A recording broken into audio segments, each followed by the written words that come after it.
मोहिनी मोहिते। मी एक पत्रकार आहे। गेल्या 15 ते 16 वर्षापासून मी पत्रकारिता या क्षेत्रात काम करते। काही लोक मला ओळखतात, काही लोक मला ओळखत नसतील। मी दैनिक पुढारी मध्ये गेले 9 वर्ष, तर मी दैनिक सकाळ मध्ये गेले 7 वर्ष काम करत होते। निवडणूक लढवली। निवडणुकीनंतर मी म्हणजे गेल्या वर्षी राजीनामा देत मी सकाळला माझा एक चॅनल सुरू केला, पुणे 24 तास म्हणून।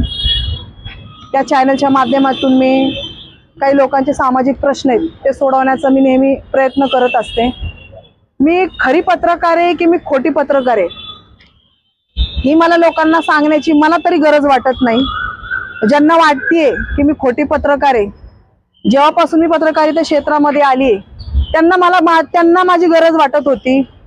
माझ्या बातमीच्या माध्यमातून मी अनेक वेळा त्यांना प्रसिद्धी दिलेली आहे। सांगायचा माझा मुद्दा हा आहे की गेल्या काही दिवसापासून 2 नगरसेवकांमध्ये जो वाद आपण आता प्रभाग क्रमांक 22 मध्ये बघत आलेलो आहे, त्या वादामध्ये सांगितलं जाते की कुठेतरी मोहिनी मोहिते देखील या प्रकरणामध्ये आहे। माझं नाव त्या ठिकाणी मीडियामध्ये घेऊन अनेकदा माझं बदनाम करण्याचा त्यांनी प्रयत्न केला आहे।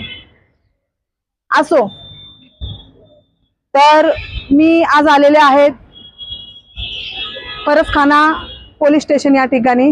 डीसीपी सरांना मी निवेदन सादर केलेलं आहे, कारण विषय असा होता ह्या प्रकरणामुळे मला व माझ्या कुटुंबाला जीवाला मारण्याची धमकी देण्यात आलेली आहे आणि त्यासाठी मी रीतसर तक्रार अर्ज मी आज डीसीपी सरांना आणि एसीपी सरांना दिलेला आहे।